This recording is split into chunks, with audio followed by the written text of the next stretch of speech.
share three memories with you very quickly that I think will illustrate this. Actually, four, because I'm going to start with my first interaction with the state of Egypt, actually. This was well before I was ever in Congress. I never dreamed about being in Congress. As mentioned in the introduction, I was an Air Force pilot. At the time, I was flying the B-1, which is the sexiest airplane ever built, by the way, if any of you wonder. And we were flying through the Middle East. This is actually on the mission where we set the world speed record for the fastest nonstop flight around the world. We're approaching the coast of Egypt, and we were supposed to have what they call a diplomatic clearance, a DIP clearance that had been pre-coordinated and would allow us to fly into Egyptian airspace. Well, if you are a country in the Middle East and you've got a bomber flying towards you that can carry 84 bombs, you want to know that they're the good guys, right? And they're supposed to be there. And they didn't have that information. And that was quite concerning to us for a while. And Egypt, I thought, was very gracious in that they did not shoot us down, so thank you for that. Because they could have, technically, which would have ruined our day, certainly. I think it was, and I say it in kind of a kidding way, but it's true, but that's a symbol of the trusting relationship the United States and Egypt does have. The second was on my first trip to Israel.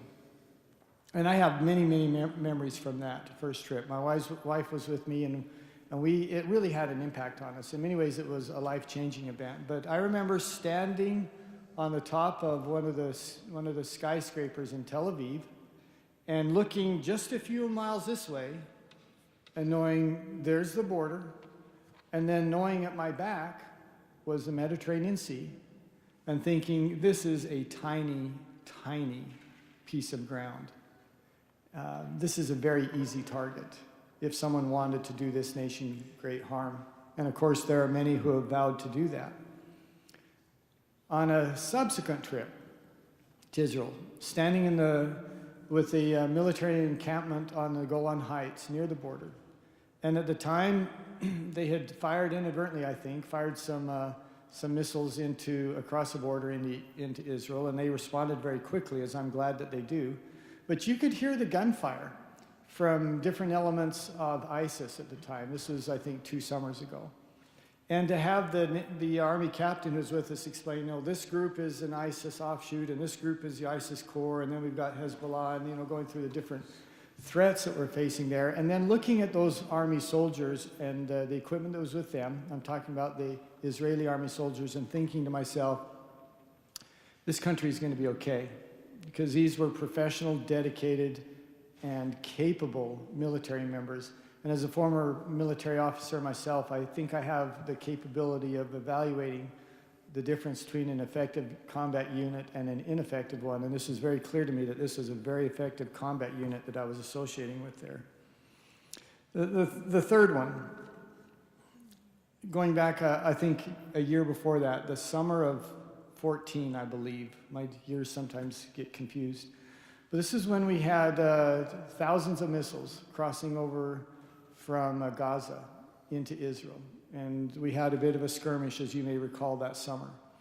And shortly after that, and I'm not going to tell you who I met with, because all of you would recognize this individual, and I don't want to reveal a private conversation without their consent. But it was one of the senior leaders in Israel.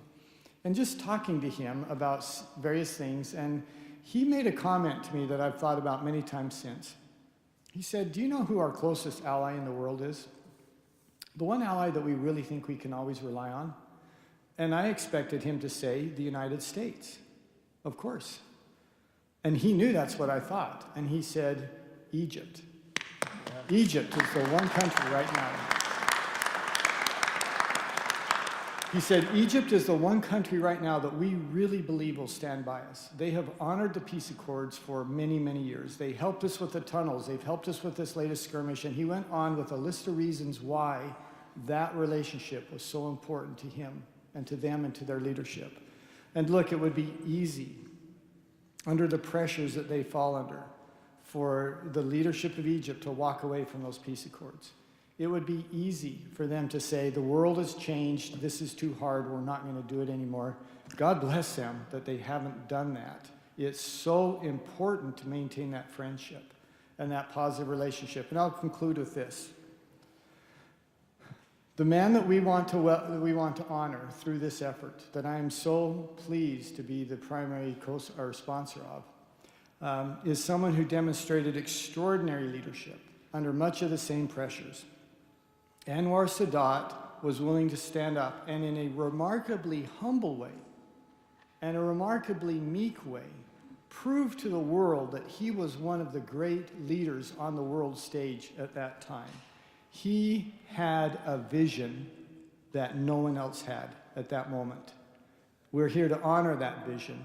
Thank you, all of you, for being a part of that. Ambassador, please thank your leadership and your people for being a part of that. It's an honor for me, in a small way, to be a part of that. Ezra, thank you. God bless you all. Thank you.